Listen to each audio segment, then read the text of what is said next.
Frequently, I'm asked to talk about leadership, and frequently, as I first stand up and introduce the title of my presentation, I begin by challenging it. I say, let's take away the word leadership and replace it with the word relationship and see what happens. And the same with this whole program on compassionate leadership. Let us challenge this too. The word leadership can bring with it baggage. We think it's not for us, but for the people above us. We link it to hierarchy. It brings with it responsibility, and that may put us off too. I don't want responsibility. We may have suffered from some poor leadership, and the scar is deep within our psyche. We can confuse it with command and control or autocracy. And when we look at the antics of our political leaders, we can become mightily confused on what leadership is all about. So let's take away the tension. Let's use the word relationship instead. But does that work? Well, yes, I believe so. I believe that for 90% of what leadership is all about, it does. With the 10% being more about the business or skill context within which it is applied. But let's have a closer look and challenge my premise. So what is leadership all about? My experience and research suggests that it's about creating followers and inspiring, influencing and motivating them to achieve great things, more than they thought they could. It's about bringing people together to create collective brilliance. It's about leaving a legacy, helping others grow.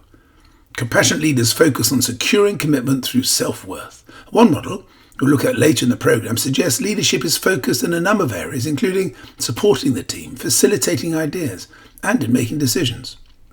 So how can we do any of that if we can't relate? You cannot motivate, inspire, or influence me unless you know what motivates and inspires me, and what specific buttons to press within me that build that trust that allows you to influence. We cannot create self-worth in others through ignorance. You cannot support or help me grow unless you understand my needs and my journey. No, you cannot lead unless you can relate. And there's an order to that too. Before you can lead, first you need to relate, to understand, to empathize, and then work with that knowledge with positive intent. Heard that before? If leadership is about creating followers, well, I know for me, I will only follow someone that I trust, and I'll only trust someone who's my best interest at heart, who knows me intimately. So when I'm questioned about my work on compassionate leadership with people who are not in positions of leadership, there are two parts to my response. Firstly, if leadership is about motivating and influencing others, about helping them grow, supporting and inspiring, collaboratively problem solving with the creation of ideas and agreement to decisions, then, well, that's for everybody, no matter who they are or where they believe they may be in the pecking order.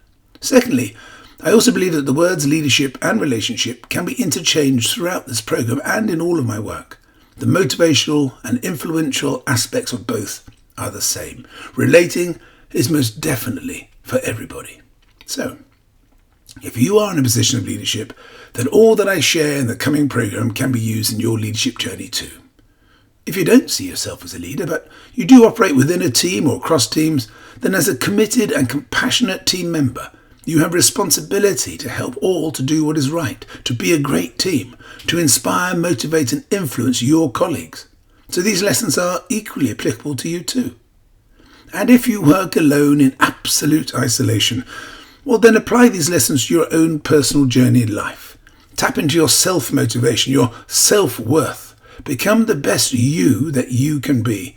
And sooner or later you'll be in a position of leadership or influence, so save it up for then. The core skills of compassionate leadership are for everybody, no matter where you might sit in the world. Before you can lead, you need to relate. Before you can truly collaborate, you need to relate. And as compassion begins at home, live a life of inspiration, shine brightly, and relate well to yourself.